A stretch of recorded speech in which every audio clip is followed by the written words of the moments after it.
Hello and welcome to Eastern Horizon. We are live on Facebook, X, and Twitter. You are watching the live streaming of Eastern Horizon. The United States, Russia, and Ukraine are meeting in Abu Dhabi on the possible peace negotiation and the peace talk on Russia-Ukraine conflict. So there are high-level meetings going on, and Abu Dhabi is the host who has taken this initiative to initiate this dialogue. For a possible outcome between the Russia-Ukraine conflict. So we have been witness that such meetings and the rounds has been taking place into the different places. But what is expected outcome or what is the final outcome? There is a lot of the speculation and the curiosities. To discuss this in a very scholar way and to understand that what exactly means such kind of the dialogues. I have joined a very seasoned seasoned political analyst scientist, Dr. Zlatko Hadzidedic, and he joined me from Sarajevo. He is also the author of the book Nations and Capital: The Missing Link in Global Expansion. Thank you very much, Dr. Zlatko Hadzidedic. Zlatko. Thank you very much for having me. My player, and thank you very much that you accepted a request to speak on this topic. Well, let's try to say something. Sure. It's a So topic let me that, Yes, exactly. So let yes, me know that we saw that there have been different rounds of these peace negotiation. Every time it comes, and but there is nothing something concrete coming out from such kind of the meeting. So being an author of Nations and Capital and observing also, Balkans have a very big role in such kind of the. I think that the conflict you have the experiences, you have watched many things, so how you analyze these meetings and their possible comes out? well, everyone is trying to achieve their own goals. Primarily, the US is trying to create a situation in which President Trump would be a peacemaker.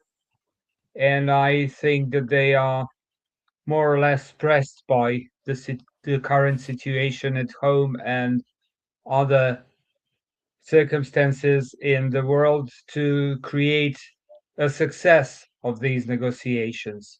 But on the other hand, the fact is that these negotiations are not political. They are led by the heads of military intelligence on the Russian side and the head of the National Council for Security and Defense on the Ukrainian side. So certainly, they are not going to produce political outcomes, no definite outcomes. More or less, we can predict that they will reach uh, a kind of success on the level of prisoner exchanges and things like that. But on the other hand, uh, I would say that the primary goal on the Russian part is to buy some additional time. They expect the Ukrainian military to collapse in this year, although they occupy only 20% of the Ukrainian territory. They have chosen to lead a war of attrition with Ukraine, and they expect that Ukraine will be short of its own resources to wage a further war during this year. And their ultimate goal is to actually create a situation of a fractured state for Ukraine, in which Ukraine will not be able to become a part of NATO. So I think that those people who think that Russia is obsessed with occupying Ukrainian territory and ceding parts of territory from Ukraine are deeply mistaken. Russia has enough of its own territory. it's a real empire. They don't really need this devastated part of Ukrainian land for uh, any kind of territorial gains, but they need it as a leverage to actually deprive Ukraine of its own false sovereignty, to make it a fractured state incapable of becoming a part of NATO or any other security arrangements that would be coming from the West. In mm, other mm, words, Russian goal is to create a buffer zone out of Ukraine. So not to occupy Ukraine, definitely, although some kind of capitulation by the Ukrainian military would be welcome on the Russian mm, part. But mm, on the other side, they do not really opt for that 100%. They probably prefer to create a fractured state that would be unable to be part of NATO. On the other side, Ukraine wants to preserve its own sovereignty and territorial integrity, which at this point I think is pretty unrealistic, at least in terms of territorial integrity. Russia has occupied 20% of the territory and is not going to surrender it to Ukraine, to give it back to Ukraine, because they simply intend to use it as a leverage. And as long as these positions are so far apart, there will be no breakthroughs, no mm, political breakthroughs. And I expect these negotiations to continue on this level, on the level of military experts, rather than on proper diplomatic representatives or political representatives on either side. mm, mm. So let me come to this point that do you think that the United States is really serious and Donald Trump is really serious to end this war, or this is something like his political slogan and he want to just use as a dual approach? One side he said that he is going to end this war, but on the other hand, I mean he is also have some sort of this mines and mineral plans in Ukraine. They have also a lot of mean that the expenses of the war, because the Donald Trump continuously saying that the US has spent more money on the war than Europeans. So these all game of interest of different stakeholders. So how you see that the US is serious in this war to end, or US is more serious than its financial benefit? Well, I think it's a rather PR event for the US administration. I think that they prefer to surrender Ukraine to the Europeans and leave it to the Europeans to finance the rest of the war, if there will be a continuation of the war. And they simply want to depict Donald Trump as a peacemaker, about his obsession with Nobel Peace Prize and things like that. So Mm, obviously, this kind of slogan about Donald Trump as a peacemaker is in the background of this initiative too.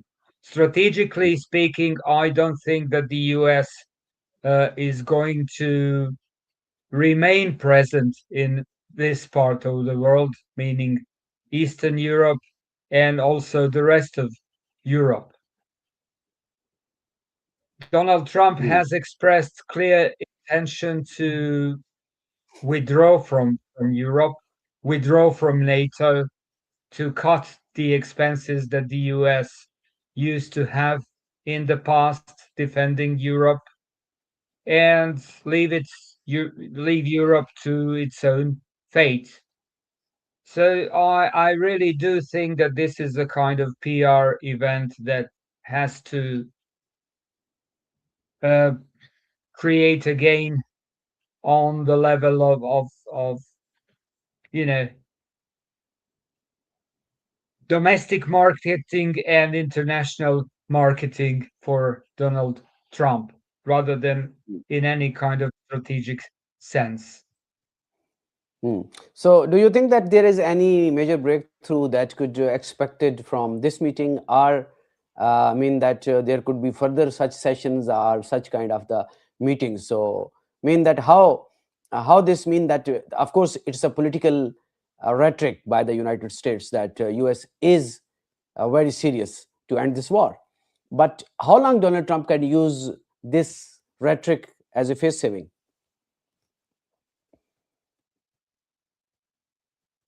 Well, I don't think that this kind of rhetoric can contribute a lot. It basically depends on the sides which negotiate, meaning Russia and Ukraine. The US has no leverage to make any degree of pressure either on Russia or on Ukraine. They do have some kind of leverage, but I'm not sure that they want to use it at any cost. So I really do think that it is a form of PR event. And the very format of the negotiations is something which does not promise any kind of breakthrough. It is a meeting of experts who are going to discuss the security issues, how to stabilize the front line, how to exchange prisoners, how to create future conditions for either of the countries or for both countries to uh, retain their security. So it's something which does have strategic importance, but does not have the capacity of making a breakthrough. It is something which politicians must do eventually, if Mhm. given a So, mandate. indeed, indeed. So, so where you see Europe in all this scenario, because Europeans are quite critical towards Donald Trump, Russia-Ukraine war peace deal. They have pretty much differences, especially on this Russian assets.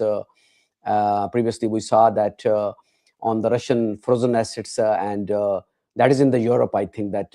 So, how you see, and what is the mandate of Europe or European leaders on this Russia-Ukraine issue, and especially towards the recent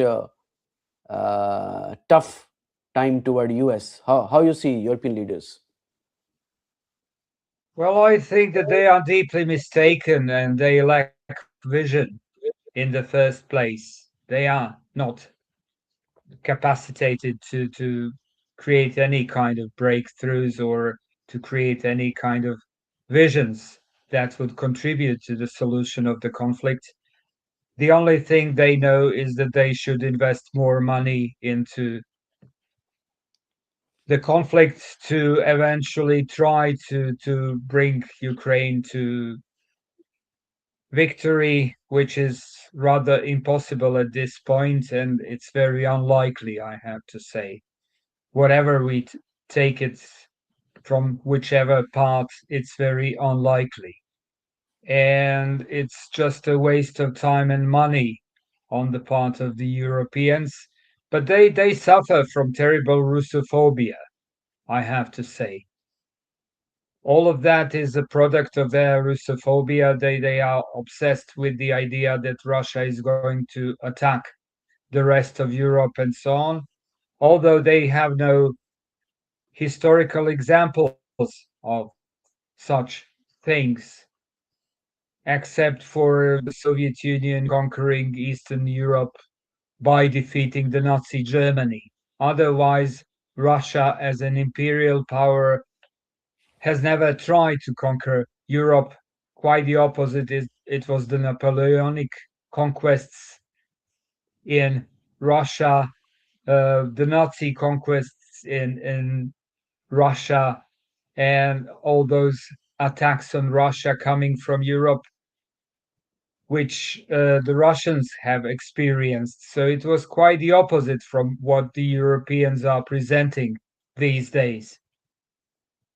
So I think that they should be much more realistic about the whole thing and realize that it is not in their interest to spend so much money, so much power and arms and to waste any Ukrainian lives for their own obsession to stop Russia in Ukraine. Because even if Russia were to conquer Ukraine, it will stop at the border of Ukraine. It will not go further. Russia has a clear interest to have a buffer zone between NATO and Russia, and they would use Belarus and Ukraine as a buffer zone. They would not go further. So, strategically speaking, Russia has no interest in conquering Europe. It is just a matter of European Russophobia that they are operating with these terms as Russian aggression and things like that. I think they are profoundly mistaken and they should become more realistic. You know, politics is about realism, it's not about obsessions. Hmm. So recently, we also saw that the Europeans also thinking that the Europe should have reliance on their own security rather than the United States, because we saw that there was very tough speeches made by the European leaders, and then even Donald Trump, when he was in the Davos Forum, he also used because we saw the Greenland, what happened on the Greenland, and how the tariff, and then Donald Trump stepped back from this. So how you see that the do you think that the Europe is in position that they could have set up their own security without United States? Well, theoretically, they can. It only takes a lot of money and a lot of time. It would take them 10 years to actually create a single military force operating in a single language and so on with a single command and so on. Right now, it's just a group of armies which operate separately even when within NATO they were just using military codes and English language coming from the US. So they would have to create something of their own. And probably Great Britain intends to become a replacement for the US. We can see that the British have these ambitions. Between the lines, we can read that the British intend to replace the US as a protector for Europe. Of course, they do not have the military power for that. They have military intelligence power to actually act like that, but do not have the military that would replace the US military. But together with French military, German military, the British military would eventually constitute a powerful force that would be able to protect Europe if necessary, but it takes time. I think that the first thing they need is a kind of realistic vision of what they actually need, what they are threatened by, whether they are really threatened by Russia or they are threatened by Donald Trump, who wants to conquer this, conquer that, whether they are threatened by British ambitions to control the rest of Europe and things like that. They need a realistic assessment of what they actually need, and that comes first before they start anything else. Mhm. So my last question to you is this: that Donald Trump also recently make a trade, mean that the tariff deal with India, and in this deal there was some news that Indians will not buy the Russian oil. So Donald Trump also said this thing that if India will not buy the Russian oil, then it will help to have make the end of war between Russia and Ukraine. So how you think that this contrast and this comparison, that what the statement means, and how this statement could help that it could end the Russia-Ukraine war. Can you better analyze it? Well, there is some point in that, I would say, because we know that the West thought that Russia would collapse under sanctions, and basically Russia's economy survived due to the exports to the East, primarily to India, including oil, or with oil in the first place. So by reducing the export to India, Russia will lose a relevant leverage for reconstituting their economy further, and it would probably weaken Russia's prospects to continue the war. But on the other hand, I would say that, Donald Trump cannot really use tariffs as a weapon, a military weapon practically, and at the same time claim to promote peace between Russia and Ukraine. He's directly acting against Russian interests, economic interests, but also against Russian control of its own resources.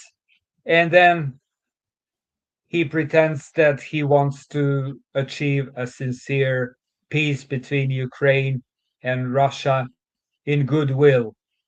So it's not a goodwill if you are using tariffs as a leverage to control one side or to exert a pressure on one side and things like that.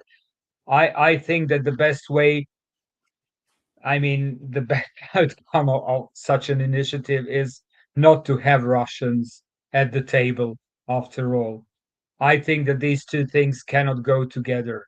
Russians are participating at this conference because they need some technical solutions in the front line and so on, and they want to demonstrate that they want to negotiate.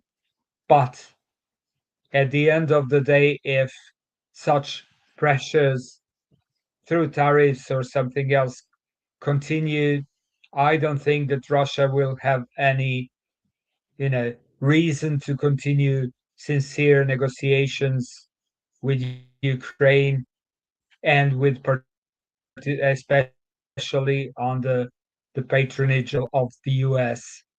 They will try to achieve the victory in the war rather than to you know succumb to the pressure by the US, and then to promote the US administration as a peacemaker in addition. That's something which these two things don't go together, and I sincerely believe that the Russian um, that the Kremlin, if you like, that the Russian president and the Russian administration will not really provide the US with this kind of leverage to control both. Hmm, hmm, hmm. Thank you very much, Dr. Zlatko Hadzidedic. I I really appreciate your time and Yes. your comments. Thank you And very much for we will inviting me. we will do we will do more with the Eastern Horizon. And I think that from Balkans, I think you are a very active voice. I really appreciate your thought and your comments. Thank you so much. And we are going to end this live streaming. So you can follow us on Eastern Horizon page. We have this Eastern Horizon Twitter, and you can also like us on the Facebook. And we need your support, your more sharing, your more likes, because we are trying to make a difference in geopolitics and the international relation. So keep in touch with us, and see you again on a new podcast. Thank you very much.